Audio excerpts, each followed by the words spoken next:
That was the first thing they noticed. Janie Pendleton's family had come by to check on her. She hadn't been answering her phone. She hadn't responded to texts. For a woman who was always present, always reachable, always there for the people she loved, the silence had become unbearable. And so they came to her home in Milwaukee, Wisconsin on the afternoon of March 13th, 2026, and they pushed open that unlocked front door. Nothing could have prepared them for what was on the other side. Janie Pendleton, 41 years old, a mother, a woman with a life and a laugh and people who adored her, was found dead inside her own home. But the word dead doesn't even begin to capture the horror of what her family walked into that day. Janie hadn't simply passed away. She hadn't suffered a heart attack or collapsed from an illness. She had been murdered, brutally, savagely, with a level of violence that speaks to something deeply personal, deeply disturbing, and deeply evil. She had been stabbed 107 times. 107. Let that number sit with you for a moment, because that is not the act of someone who simply wanted to end a life. That is the act of someone consumed by rage, someone who knew her, someone who stood over her and kept going long after it was necessary, long after it was anything other than a message. And as of today, that someone is still out there. This is the story of Janie Pendleton, a Milwaukee mother whose final days are still shrouded in mystery, whose killer has not been named, whose family is living inside a nightmare that has no end in sight. This is the story of a crime so violent, so personal, and so calculated in its concealment that investigators are still piecing together the puzzle, while a killer walks free. Janie Pendleton was the kind of woman who anchored people. Friends and family describe someone who showed up, who called back, who remembered birthdays and checked in when things got hard. She was 41 years old, a mother living in Milwaukee, Wisconsin, a city of working people, tight-knit neighborhoods, and communities that look out for one another. She had built a life there, a real life, with real people who needed her and loved her, which is exactly why the silence was so alarming. When Janie stopped responding, the people closest to her didn't shrug it off. They didn't tell themselves she was just busy. They knew, in that deep, gut-level way that the people who truly know you always know, something was wrong. And so on March 13th, they came to find her, and they found her. But here is the detail that makes this case even more chilling. When investigators arrived and began the examination of Janie Pendleton's body, the evidence told a story that no family member should ever have to hear. Janie had not died that day. She had not died the day before. According to the search warrant documents later obtained by WISN, investigators determined that Janie Pendleton appeared to have been deceased for several days before her body was ever discovered. Several days. That means somewhere in the city of Milwaukee, while people went to work and children went to school and neighbors walked their dogs past her front door, Janie Pendleton was already gone. She had already been murdered, and no one knew. No one had come, no one had found her in time to do anything except mourn her. The crime scene was devastating.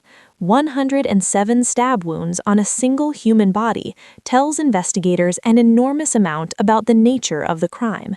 In forensic terms, this type of attack is known as overkill.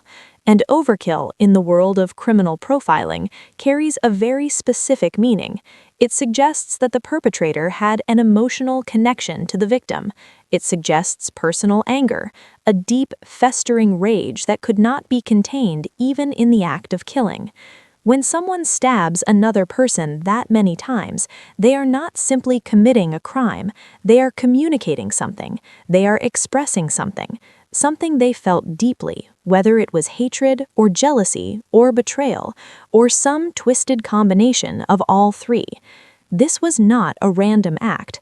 The investigators who walked into that home knew it almost immediately.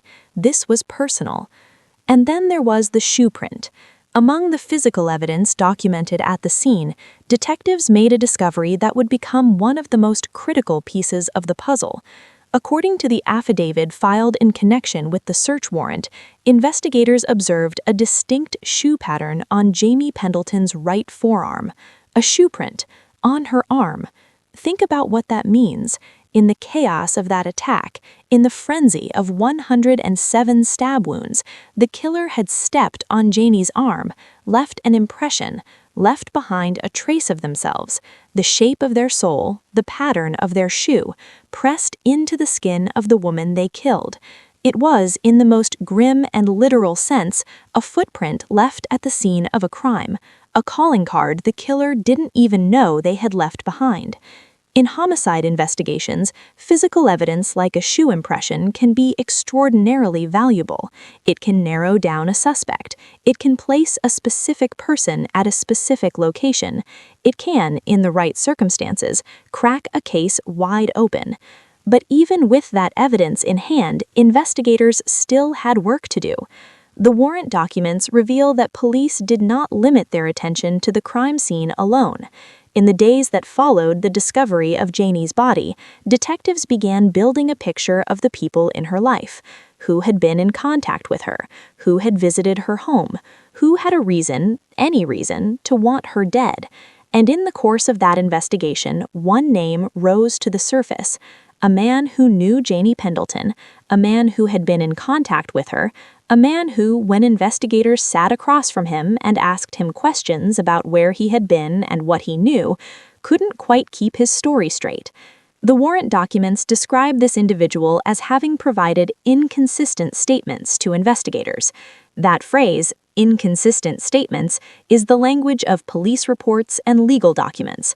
Translated into plain English, it means this: he lied, or he changed his story, or the facts he presented simply did not hold up against the evidence. Inconsistent statements are the flashing red warning lights of a homicide investigation. It means someone is hiding something, and in the investigation of Janie Pendleton's murder, someone was clearly hiding something. Detectives moved quickly. Based on those inconsistencies, investigators obtained a search warrant for the man's home. They went in, they looked, they searched for anything that might connect him to the crime scene: a weapon, a pair of shoes with a distinctive sole pattern, blood evidence, anything that might help explain the 107 stab wounds left in the body of a 41-year-old Milwaukee mother. And what did they find? Nothing. According to the warrant documents, no evidence was obtained during the search of the man's home. Nothing that directly tied him to the crime. Nothing that gave investigators what they needed to make an arrest. He had either not left anything behind, or whatever had once been there was long gone by the time police came knocking. But nobody knew whether the story ended there, and the investigation certainly didn't. The warrant documents also revealed that this man was not the only name that appeared in the course of the investigation.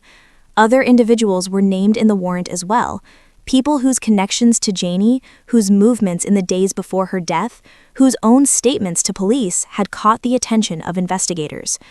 As of the time of this telling, none of these individuals have been publicly named as suspects. No arrests have been announced. No charges have been filed. The case of Janie Pendleton remains officially open, officially unsolved. Let's take a step back for a moment and think about what we actually know and what that knowledge suggests. We know that Janie Pendleton was killed with extraordinary violence. 107 stab wounds is a number that speaks to emotional intensity. It speaks to someone who knew her. The vast majority of overkill homicides, cases where the victim is attacked far beyond what was necessary to cause death, involve perpetrators who were intimately familiar with the person they killed: a romantic partner, a close friend, a family member, someone whose relationship with the victim was complicated, heated, and ultimately fatal. We know that she was dead for several days before anyone found her. This suggests something troubling about the final days of her life. Either her normal social patterns had somehow changed in a way that made her absence less immediately obvious, or, and this is the more disturbing possibility, the people who might have checked on her sooner had some reason not to. In some cases, killers insert themselves into the investigation. In other cases, people who know more than they're saying deliberately stay away, hoping the silence will last long enough. We know there is physical evidence at the scene. A shoe impression doesn't lie. It doesn't change its story. It cannot be intimidated or coached.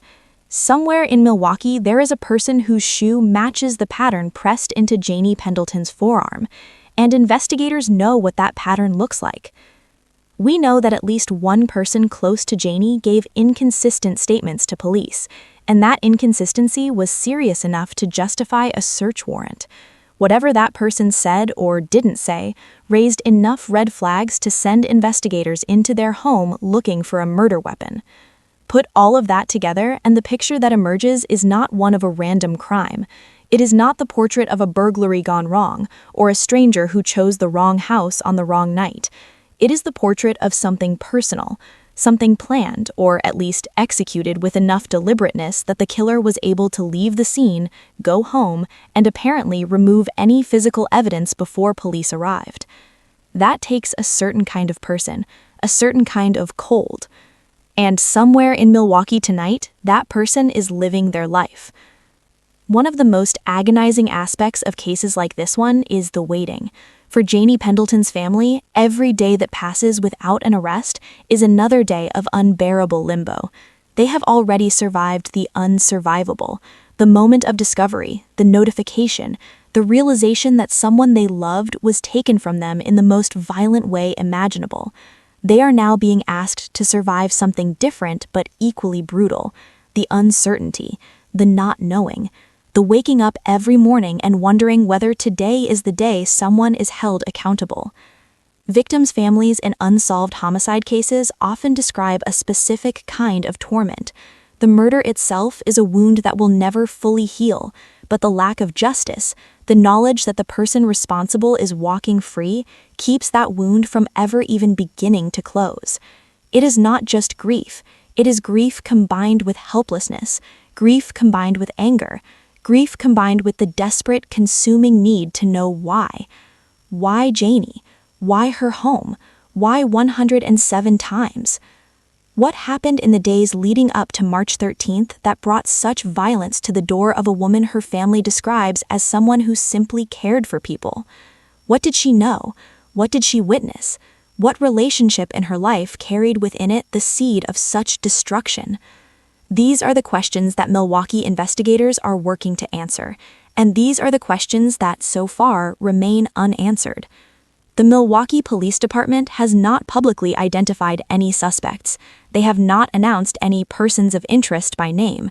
What the warrant documents reveal is a snapshot of an active investigation, one where detectives were moving quickly, pulling on threads, knocking on doors, taking statements, and executing warrants. That is not nothing. That is a case being worked. But here is what experience tells us about cases like this one. The first 48 hours of a homicide investigation are the most critical. After that, the trail begins to cool. Witnesses' memories fade. Evidence degrades. People get nervous and get quiet. In the case of Janie Pendleton, the discovery that she had been deceased for several days before her body was found means that the timeline is already complicated. The critical window may have passed before investigators even knew a crime was committed. That reality places an enormous burden on the evidence that does exist: the shoe impression, the inconsistent statements, the other names in the warrant. Every one of those threads needs to be pulled with precision and urgency, because in a case where time has already been lost, there is no margin for error. There is also the question of the community. In cities like Milwaukee, where violent crime is not an abstraction but a lived reality for too many families, cases like Janie Pendleton's have a way of reverberating far beyond the immediate circle of the victim. When a mother is found in her own home, stabbed more than 100 times, and the killer is still free 2 weeks later, it sends a message, not just to her, to every woman in that neighborhood, to every person who has ever looked at their front door and wondered whether the lock was enough. Justice in cases like this is never only about one family. It is about what a community decides it will and will not tolerate. It is about whether the message sent by that level of violence will be answered with equal conviction by the people whose job it is to find the truth. Janie Pendleton deserves that answer. She was 41 years old. She was a mother. She had people who loved her enough to come looking when she went quiet. She had a life that mattered and a death that should not go unanswered. She had 107 reasons why the person who did this to her should be brought to justice, and not one single reason why they should get to walk free. The shoe print on her arm is waiting. The inconsistencies in someone's story are waiting. The evidence that a killer thought they erased, the trace they didn't know they left, the witness they didn't know was watching, the detail they forgot to account for, that evidence is waiting too. Because in homicide investigations, the truth has a way of surfacing. It may take days, it may take months.